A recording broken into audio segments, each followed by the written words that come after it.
Salut tout le monde, c'est Agathe, on se retrouve pour une nouvelle vidéo. Donc comme vous l'avez vu au titre, je vais vous dire comment avoir le code en une semaine. Parce que moi, je viens de l'avoir avec 35 sur 40 avant-hier. C'est parti.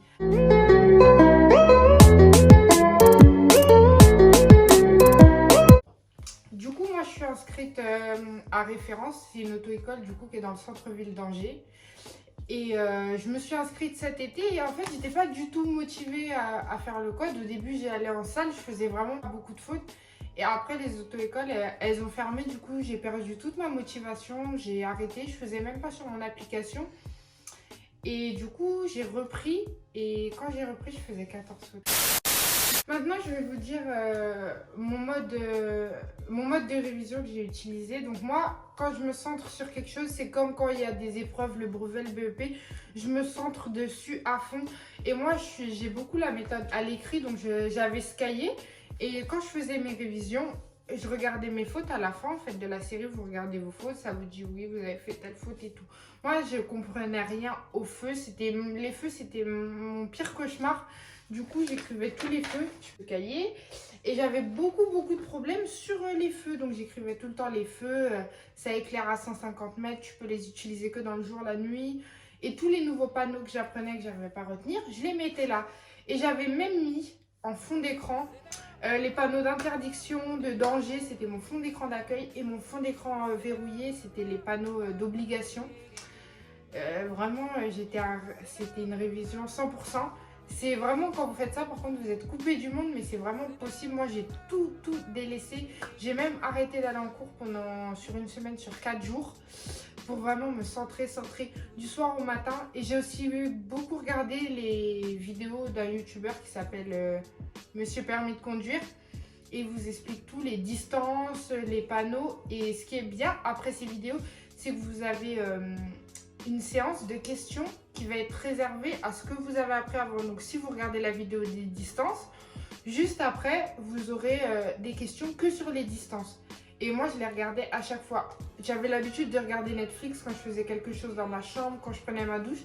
J'ai remplacé Netflix par Monsieur Permis de Conduire. Mes fonds d'écran c'était les panneaux, donc dès que je regardais mon téléphone j'essayais de lire les panneaux. Et vraiment pour l'avoir en une semaine, il faut que vous révisiez beaucoup. Et franchement, je vous conseille beaucoup le cahier.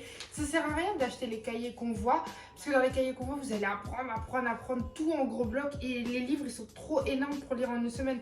Je vous conseille de faire comme moi. Moi, je crois que j'ai écrit seulement 4 pages dans mon cahier. Et j'écrivais vraiment mes erreurs. Et avant de commencer mes séries, vous vous centrez sur vos erreurs. Vous reprenez vos erreurs. Et entre chaque série, vous écrivez vos erreurs lors du début. Il faut vraiment tout le temps faire des séries. Admettons 4 séries. Après, vous regardez une vidéo. Et les vidéos, même si vous les avez vues, vous les re-regardez. Moi, les vidéos, je les ai regardées plein de fois. Et en fait, à force de regarder, d'écrire et de faire sans s'arrêter, ça va rentrer dans la tête au final. Mais il faut essayer vraiment de tout mettre de côté pendant une semaine, ne pas sortir. Moi, j'ai même arrêté l'école. C'était extrême, mais dès que j'allais en cours, après, je m'entraînais un peu. T'es pas concentré. Et dès que t'es pas concentré, ça se voit tout de suite. Tu fais des fautes, tu vas faire 15 fautes. Moi, ça m'est arrivé. La veille du code, j'ai pas été concentrée sur une série. J'ai fait 13 fautes. Mais mon code, je l'ai quand même eu. Franchement, une fois que je l'ai eu, c'est vraiment un soulagement. Mais j'étais stressée parce que j'ai eu des questions que j'avais pas eu. C'est des questions par contre que j'ai pas eu qui sont logiques. Mais franchement, il ne faut pas avoir de stress le jour où vous y allez. Surtout ceux qui font avec le code Rousseau. Et si vous ne faites pas beaucoup de fautes avec le code Rousseau, parce que je trouve qu'il est quand même compliqué. Ceux de la poste, c'est super facile. Moi, j'ai eu pas beaucoup de questions. Déjà, j'ai pas eu de questions sur les distances sur ma série. Après, tout dépend de la série sur laquelle vous allez tomber. Et bien sûr, vous n'avez pas la même série que vos voisins d'à côté. Ensuite, le jour du code, quand vous arrivez, vous avez imprimé votre feuille de convocation.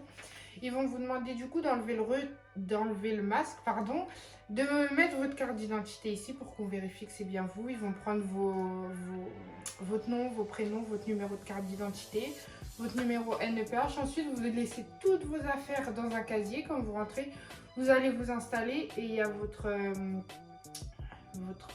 examinateur qui va vous expliquer tout, mais vraiment tout, c'est hyper complet. On est tous sur des tables les uns à côté des autres avec une tablette et un casque. pendant la série, on a des séries différentes. Donc vous avez beau regarder, c'est des séries totalement différentes chacun. Et je trouve que les questions elles sont plus faciles que moi, toutes les séries que j'ai pu faire sur mon téléphone. Après, quand vous avez terminé vos 40 questions, vous répondez à un questionnaire, ça c'est automatique de la poste.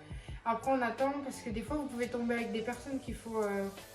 je sais pas si c'était le code de la route, du coup, version pour les motos, je crois que c'est différent. Parce que nous, il y avait un monsieur, il faisait ça et il a terminé plus tard que nous. Mais c'était vraiment 2-3 minutes, donc tu dois attendre dans le silence, poser ton casque pour montrer que tu as terminé. Et après, on vous appelle un par un pour sortir. Et il faut surtout bien penser à éteindre vos téléphones. Et n'essayez pas de tricher, ça sert à rien. Moi, j'ai regardé à droite, à gauche, un peu partout, normal. Et on a vraiment tous des séries différentes, donc ça sert à rien de tricher. Et ne soyez pas stressés. Moi, au début, j'étais stressée. Une fois arrivée, je me suis dit, si on l'a, tant mieux. Si on l'a pas, tant pis. Mais il faut quand même essayer de se dire qu'on n'a qu'une seule chance. Et après, vous allez réussir. Moi, je vous conseille de réviser, mais de vous centrer. Vous mettez une date, même si vous n'êtes pas prêt. Hein. Moi, j'étais pas prêt. Vous vous forcez à vous mettre une date. Et à partir de là, vous révisez sans vous arrêter. Pensez à surtout tout le temps écrire vos fautes. Et ne stressez pas. Moi, vous savez que j'ai plus stressé pour le brevet. J'ai plus stressé pour mon BEP. En fait, le matin, j'ai stressé.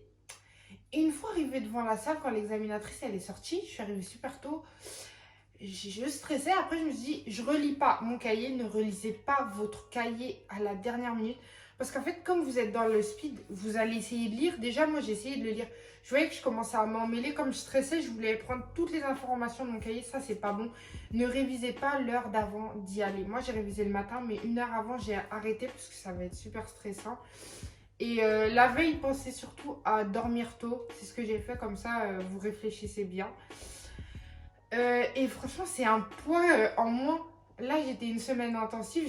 Je me lavais carrément plus les cheveux. Je sortais plus. C'était vraiment intensif. Et après, vos familles, elles vont être contentes. C'est incroyable. Et dites-vous, vous avez le code. Le permis, ça peut arriver très rapidement. Si vous avez un petit travail que vous pouvez vous le payer, ça va arriver super vite. Vous serez enfin indépendant. Vous ne serez pas dépendant des bus. Si le bus, il passe à 8h30, mais toi, tu as envie de partir à 8h25, tu n'as pas le choix. Mais maintenant, tu auras le choix. Et bah, c'est tout ce que j'ai à donner comme conseil, je pense. J'espère vraiment que cette vidéo elle vous aura aidé. Donc elle touche à sa fin. Et n'hésitez pas, si vous avez des questions, à me les poser. Je répondrai quand même avec mes réseaux en barre d'infos comme d'habitude. Et on se retrouve pour une prochaine vidéo. Au revoir!